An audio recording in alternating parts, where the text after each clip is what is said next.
శ్రీమాత్రే నమః. నమస్తే అండి. ఈరోజు కొత్తిమీర చట్నీ పొడి చేస్తానండి. కొత్తిమీర చట్నీ చేసుకుంటాం టిఫిన్లోకి కదా, అలానే కొత్తిమీర చట్నీ పొడిని చేస్తాను. మరి అర్జెంటుగా టిఫిన్ చేసి చట్నీ చేయాలి అంటే ఉదయం ఒక్కొక్కసారి తెవలదు కదా, అలాంటప్పుడు వాడుకోవటానికి ఇలా చేసుకుని ఉంచుకుంటే చాలా కలిసి వస్తుందండి. పిల్లల స్కూల్కి పంపించుకోవాలన్నా, మరి మగవారు బయటికి వెళ్తున్నారన్నా, మీరు ఆఫీస్కి వెళ్తున్నారన్నా కూడా ఇది చాలా బాగుంటుంది. ఇలా చేసుకుంటే ఈ చట్నీ పొడి చాలా బాగుంటుంది. ఇలా చేసి మీకు నేను చూపిస్తాను. మరి చేసే విధానం అంతా మీకు చెబుతాను. మరి ఇలాగా చేసుకుందరు కానీ. ఇప్పుడు చట్నీ పొడానికి కావలసిన ఐటెం ఎండు కొబ్బరి, ఎండబెట్టుకున్న కరివేపాకు, పచ్చిమిర్చి సన్నగా కట్ చేసేసి ఇవిగోనండి ఎండబెట్టేసాను. మరి పొడుం కదా మనం చేసుకునేది, అందుకు జీలకర్ర, చిటికుడు పసుపు, ఉప్పు సరిపడేది. ఇది గుల్ల శనగపప్పు, పుట్నాల పప్పు అంటారు కదా, అలానే కొత్తిమీర కూడా పెద్ద కట్ట చక్కగా కాళ్ళయి కోసి కడిగేసి శుభ్రంగా ఎండబెట్టేసాను. ఎండిపోయింది.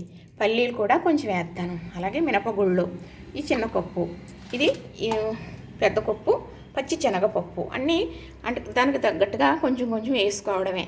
ఇలాగా ఇప్పుడు ఇవి ఏపీ ఏంటో చూపిస్తాను మీకు. ఇప్పుడు ఈ మినపగుళ్ళు ఎర్రగా వేయించేసి తీసేస్తాను. ఎర్రగా వేయించేసి తీసేసాను అనుకోండి, చక్కగా అప్పుడు మళ్ళీ ఇంకొకటి వేస్తాను. ఇదిగోనండి చక్కగా చూసారా ఎంత బాగా వేగిపోయినాయో. మినపగుళ్ళు ఇంత ఎర్రగా వేసుకోవాలి, అప్పుడే చట్నీ కమ్మదనం ఉంటుంది మనకి.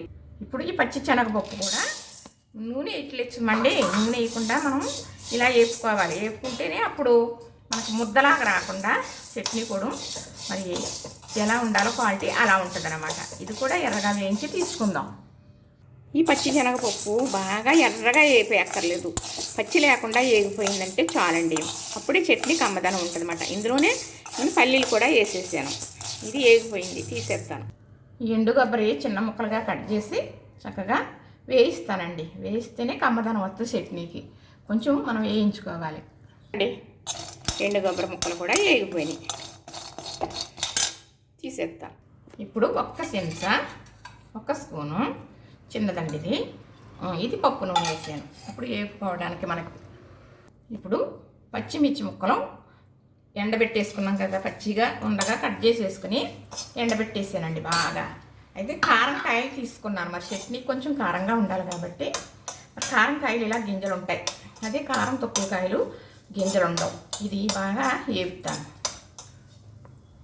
ఈ పచ్చిమిర్చి చక్కగా వేగినాయి. ఇంకా ఇలాగా వెల్లుల్లిపాయలు వేస్తాం కదా, ఇంకా వేగుతాయి.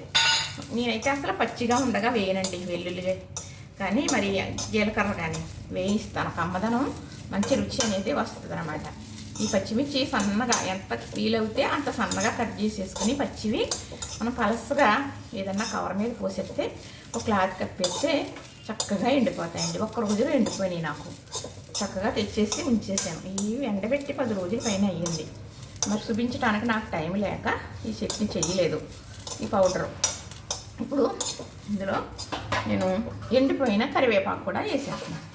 ఇది కూడా ఎండబెట్టుకున్నాను, మంచి తాజా కరివేపాకు ఎండబెట్టుకున్నాను. ఇది వేగక్క మళ్ళీ చూపిస్తాను. ఇది కొత్తిమీర ఎండబెట్టేసాను కదా, ఇందాక కూడా పెట్టాను. కొత్తిమీరకి ఏంటంటే చల్లారితే ఇలాగా కరకల్లా నలగదో, ఇలాగా గరగర నలగదో.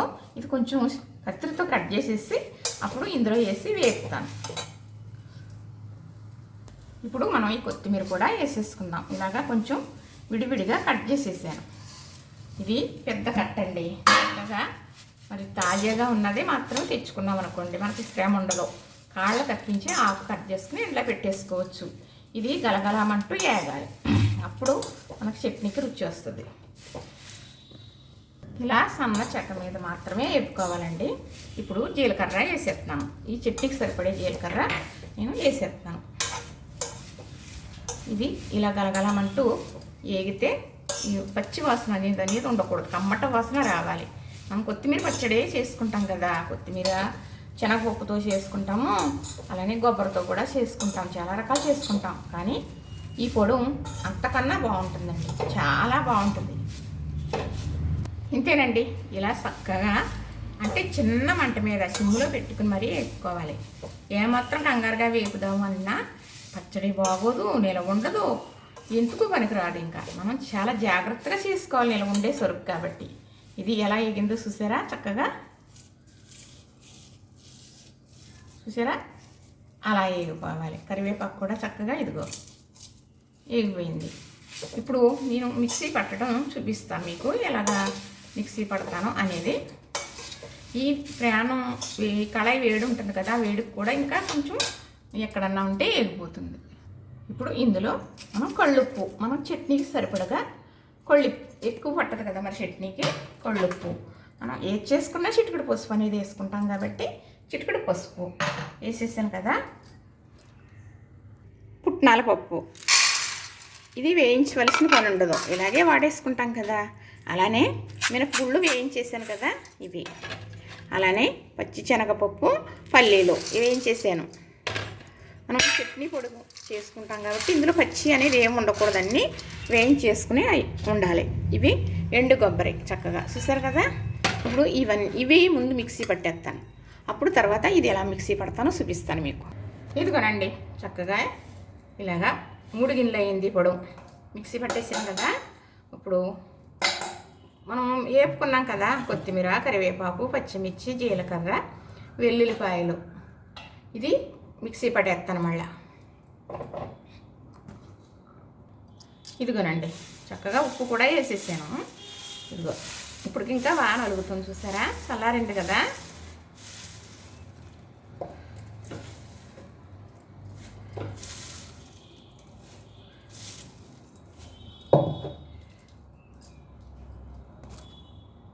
ఇదిగోనండి ఇలాగా మిక్సీ పెట్టాను కదా. ఇప్పుడు ఈ పొడవులో వేసేసుకుందాం మనం. ఇప్పుడు మళ్ళా ఉన్నది కదా, ఇంకా అది కూడా మిక్సీ పట్టేసి చూపిస్తాం. ఇప్పుడు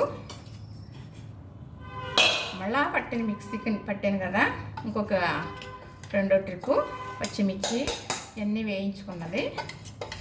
ఇందులోనే కారం ఉంటుంది, కమ్మదనం అన్నీ దీంతో బాగా ఎక్కువగా వస్తుంది. ఇప్పుడు మనం ఇది బాగా కలిపేస్తాం, కలిపేసి చూపిస్తాను. ఇప్పుడు ఇలా కలిపేసానండి మొత్తం. మనం అది పప్పులు ఆడేసుకున్న తర్వాత పోపులు కూడా మిక్సీ ఆడేసి కలిపేసాను కదా. ఇప్పుడు మళ్ళీ ఇది ఇలాగా కొంచెం కొంచెంగా బాగా మెత్తగా మిక్సీ పట్టేసుకుంటే సరిపోతుంది. అలాగా పట్టేసి చూపిస్తాను మీకు. ఇలా చక్కగా చూసారా, కొత్తిమీర చట్నీ పొడి రెడీ అయిపోయింది. మాకైతేనండి ఒక నెల 2 నెలలు అయినా వచ్చేస్తుందండి, నెల 15 రోజులైనా. మా వారు కొంచెం చట్నీ ఎక్కువ వేసుకుంటారనుకోండి, దీనిపైన ఏదో కొంచెం మళ్ళీ ఏ కారపొడిలో వేస్తాను కదా, మరి ఎంత బాగుంటుందో తెలుసా. నేను చేసానని కాదు కానండి, మరి అలానే ఎండు కొబ్బరి వేసుకోవాలి, కొంచెం కమ్మదనం పెరుగుతుంది. మళ్ళీ అలా పచ్చి శనగపప్పు వేసుకుంటాం, మరి అది కమ్మదనం. ఇన్ని రకాలు వేస్తేనే ఇందులో ఈ రుచి వస్తుంది. ఎప్పుడు పొడుగు చేసుకున్న చట్నీయే తినాలనిపిస్తుంది. నాకు చేయటం అలవాటేలండి, ఎప్పుడు ఉన్నదే. చూసారు కదా, ఇదిగో దగ్గరగా చూపిస్తా. ఇదిగోనండి కొత్తిమీర చట్నీ పొడి. మరి నా సెల్ల గ్రీన్గా చూపించట్లేదు కానీ ఇదైతే గ్రీన్గానే ఉంది. మరి నేను కొంచెం కలిపి మీకు తాలింపు వేసి మరీ చూపిస్తాను. ఇదిగోనండి చక్కగా ఇదిగో 2 చెంచాలు వేసానా, ఇది 3వ చెంచా. ఇప్పుడు చక్కగా నీళ్ళు వేస్తాను ఇందులో. నేను అన్నది కాదో అవునో మీకు అర్థమవుతుంది, ఇప్పుడు తెలుస్తుందండి. గ్రీన్ కలర్ వచ్చింది కదా, అవును కొత్తిమీర పచ్చడే అనుకుంటారన్నమాట. చట్నీ నేనైతే పచ్చడి అంటాను చూడండి. మీరు సరిగ్గా కలిపేసి చూపిస్తాను.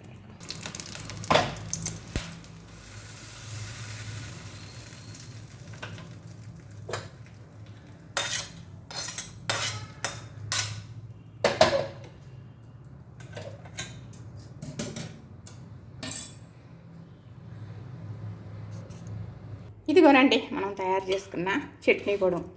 ఇదిగో ఈ పోపేసి రెడీ చేశాను చూసారా, కొత్తిమీర చట్నీ పొడి. ఇందులో వాటర్ వేసేటప్పటికి గ్రీన్ అనేది కనపడుతుంది కదా. మరి ఇలా చేసుకుంటే మనకు చాలా సులువే కదా. ఇలా చేసుకుంటారా మరి అంటే చేసుకున్నప్పుడే పని, తర్వాత దీని పని ఉండదు.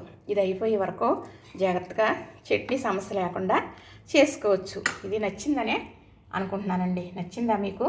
మరి ఇలా చేసుకుంటారా? లైక్ చేయండి, షేర్ చేయండి, సబ్స్క్రైబ్ చేయండి. మీ ఆదర అభిమానాలు నా వెన్నంటే ఉంచండి. మరి ఇది కొంచెం సర్దుకుని చేసి చాలా టైం పట్టేస్తున్నాం, కానీ 9 నిమిషాలతోటే ముగించేసాను. చూశారు కదా, నచ్చింది కదా, లైక్ చేయండి, షేర్ చేయండి, సబ్స్క్రైబ్ కూడా చేసేయండి.